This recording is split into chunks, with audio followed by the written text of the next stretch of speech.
Bom, já, né, partindo assim para o final, nós tivemos em 2009 uma resolução que é muito importante, porque ela institui as diretrizes operacionais para o atendimento educacional especializado, o AEE, como a gente conhece na educação básica. Então, este documento ele vai determinar quem que é o público-alvo da educação especial. Eu já falei na outra aula, né? O público-alvo da educação especial e, consequentemente, do AEE são alunos com deficiência, alunos com altas habilidades ou superdotação e alunos com transtornos globais do desenvolvimento. E define o caráter complementar ou suplementar do AEE, prevendo a sua institucionalização no projeto político-pedagógico das escolas. Bom, gente, isso aqui eu quero que vocês tenham uma atenção especial para isso, né? Quem puder depois retomar e estudar essa resolução, porque ela é de fato muito importante, a probabilidade disso cair numa prova é muito grande, porque vai falar sobre o AEE. O AEE é uma das políticas públicas para promover a inclusão mais discutida, mais comentada no Brasil, né? As escolas públicas devem oferecer esse atendimento, seja na própria escola, seja numa escola parceira. Esse atendimento ele acontece nas salas de recursos multifuncionais. Depois a gente vai especificar isso. Mas uma coisa que eu preciso chamar a atenção: quem que é o público-alvo do AEI e da educação especial? Vocês não podem esquecer. Qual que é o objetivo dessa política pública? Né? Complementar e suplementar a educação básica. Então, tem esse caráter de complementação e suplementação do que está acontecendo. Mas nas próximas aulas nós vamos estudar mais sobre o AE e aí a gente vai ver que ele vai acontecer geralmente no contraturno, que ele tem o objetivo de eliminar as barreiras que os alunos encontram geradas por causa da deficiência. Então, o objetivo vai ser identificar as barreiras para poder eliminá-las. Enfim, então, é de fato aí uma resolução importante. Então, diante de tudo isso que nós vimos até aqui, né, todas essas leis, e chamei atenção para alguma delas e peço que vocês estudem mais, principalmente aquela Política Nacional de Educação Especial na perspectiva da educação inclusiva de 2009. Essa é a que eu mais destaco e peço para chamar atenção. E essa resolução também do AEE que eu acabei de falar.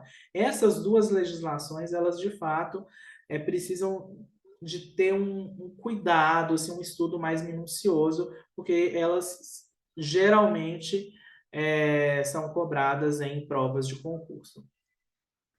E também, a partir dessas legislações todas que nós vimos até agora, nós percebemos que as terminologias e os conceitos foram se modificando, né, ao longo do tempo. Sempre se discutiu qual era o melhor termo a ser usado para tratar as desfuncionalidades físicas, mentais ou sensoriais. Alguns termos mais agressivos, outros menos, foram usados ao longo da história, né? Então, a gente já ouviu falar muito em inválidos, incapazes, aleijados, defeituosos, improdutivos. Esses termos eram muito utilizados e hoje são considerados termos inadequados, termos agressivos para se remeter às pessoas com deficiência, né? O termo portador de deficiência já não é utilizado mais. E assim, apesar de ser sutil, né, muita gente pensa, mas mudou um termo, uma palavra, qual a diferença? A proposta de inclusão é uma inclusão total. E a inclusão ela se inicia por meio do discurso, por meio da fala, por meio das atitudes. Então, a gente começa aí, na nossa própria fala, a gente já começa a incluir. Então, se a gente usa uma palavra, sei lá, por exemplo, incapaz, a gente já está rotulando a pessoa, rotulando o aluno, que ele não vai ser capaz de aprender e se desenvolver. Então, por isso que a gente precisa de dar uma atenção para os termos, né? Os termos, eles dizem muitas coisas. Né? No final dos anos 70, na Inglaterra, começaram a utilizar pessoas com necessidades especiais. Mas no Brasil, aliás, esse termo se popularizou em todo o mundo, pois retirava a ênfase da deficiência. O termo foi utilizado em documentos importantes, né, como na Declaração de Salamanca, influenciou também a Lei de Diretrizes e Bases da Educação Nacional de 1990 e de outras legislações. Bom, mas no Brasil, o termo, né, foi usado um pouco depois, mas enfim, e o termo se modificou novamente. Então, a cada convenção internacional que acontecia, a cada nova discussão, as pessoas iam refletindo um pouco mais sobre esses termos. A ONU, por exemplo, estabeleceu lá em 1981, que esse seria o Ano Internacional das Pessoas Deficientes. Então, a década de 80 foi considerada a década das pessoas deficientes. Isso gerou muitas discussões, né? E aí foi resultando em mudanças posteriormente.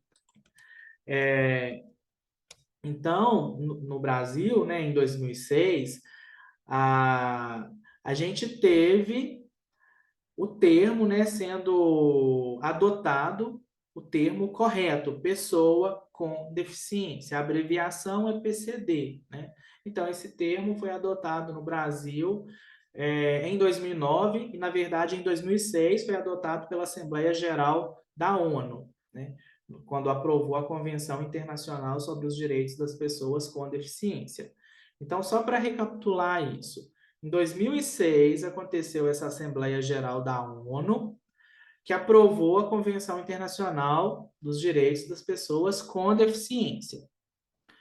A partir de então, começaram a se utilizar o termo pessoa com deficiência, a partir de 2006. E aí, o Brasil promulgou a convenção, passando a adotar o termo em suas políticas públicas por meio do decreto 6.949, de agosto de 2009. Então, em 2009, é promulgado um decreto no Brasil e esse termo começa a ser utilizado aí. Como eu disse, são questões muito minuciosas, mas que pode ser considerado assim, até uma pegadinha na prova, né? Às vezes a gente não se atenta e a gente pode errar por uma questão de terminologia. Então, o termo adequado a partir de 2009 é pessoa com deficiência. Bom, então só para a gente recapitular tudo isso que foi dito, né, em relação aos termos. Já foi utilizado, inclusive está na Constituição Federal de 88, o termo pessoa portadora de deficiência. Já foi utilizado o termo pessoa excepcional, pessoa com necessidades especiais, pessoas com necessidades educacionais especiais. Mas agora, né, a partir de 2009, o termo mais utilizado e considerado mais adequado é pessoa com deficiência. Inclusive, a Lei Brasileira de Inclusão, que é de 2015, vai tratar sobre pessoa com... É o Estatuto da Pessoa com Deficiência, né? Ou Lei Brasileira de Inclusão da Pessoa com Deficiência. Então, o termo vai ficar muito marcado a partir daí também. E aí, para definir, né, nós já estamos falando disso há algum tempo, precisamos delimitar. Pessoa com deficiência, né?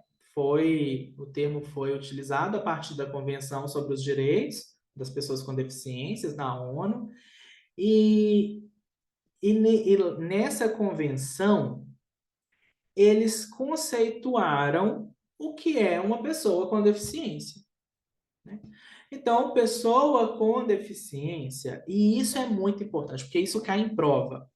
De acordo com o artigo 2 dessa convenção, Pessoa com deficiência são aquelas que têm impedimentos de longo prazo. Então, vejam, impedimentos de longo prazo de natureza física, mental, intelectual ou sensorial, os quais, em interação com diversas barreiras, podem obstruir sua participação plena e efetiva na sociedade, em igualdade de condições com as demais pessoas.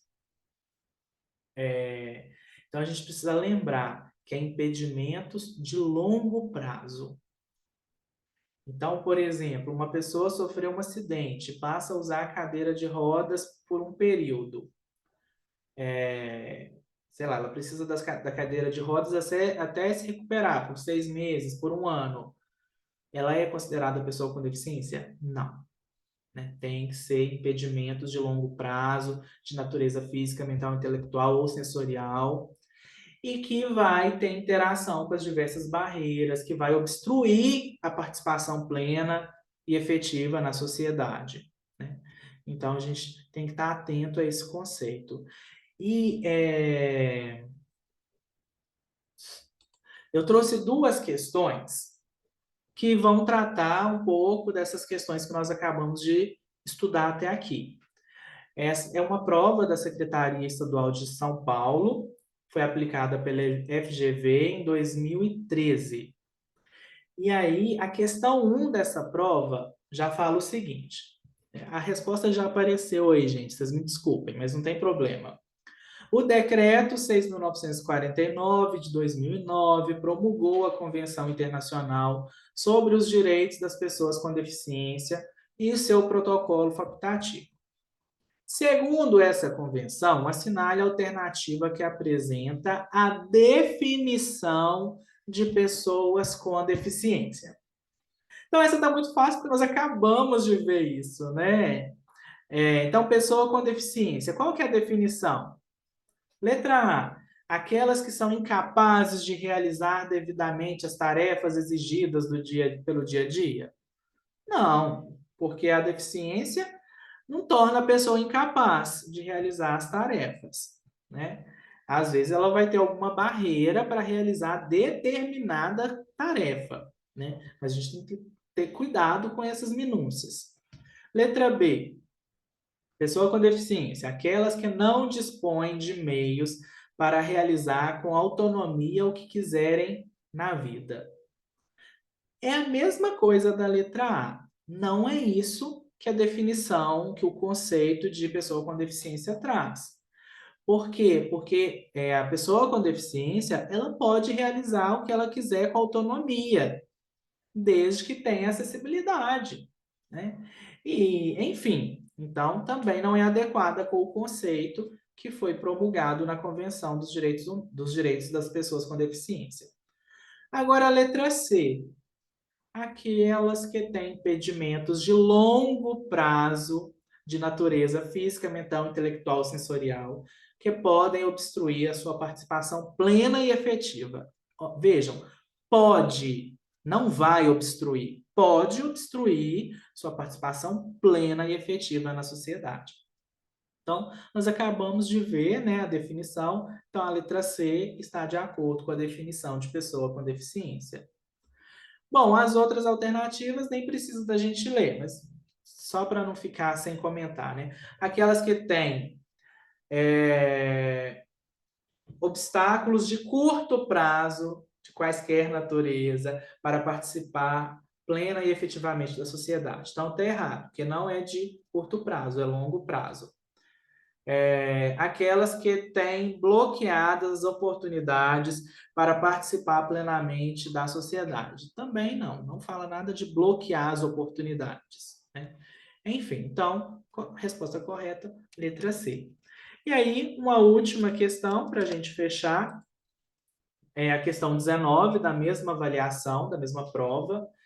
É uma questão já de nível um pouco mais difícil. Essa primeira que eu apresentei é considerada de nível fácil, essa já é de nível intermediário. E vai falar assim, com relação ao capítulo 5 da Lei de Diretrizes e Base de 1996, referente à educação especial, analise as afirmações a seguir. Então, vamos analisar. A primeira fala assim: a oferta de educação especial, dever constitucional do Estado, tem início na faixa de 6 a 12 anos durante o ensino fundamental. Bom, gente, eu não tinha detalhado sobre educação, sobre a LDB em relação à educação especial, mas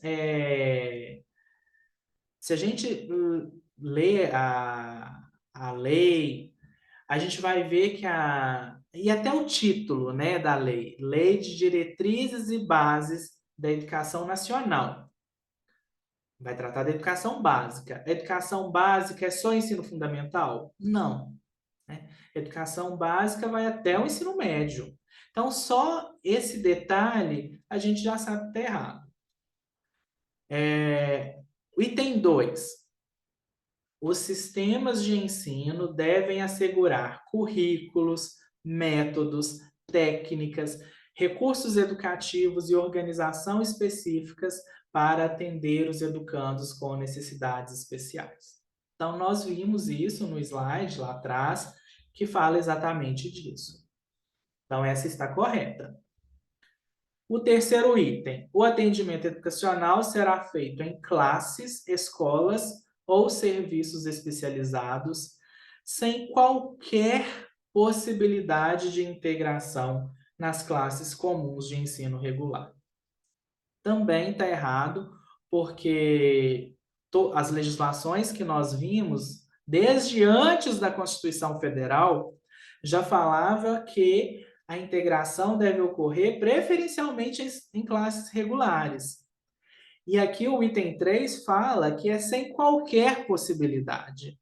Então, está errado, né? Deve ocorrer preferencialmente em classes regulares. Então, a única que está correta é o item 2, portanto, a resposta correta vai ser a letra E, né?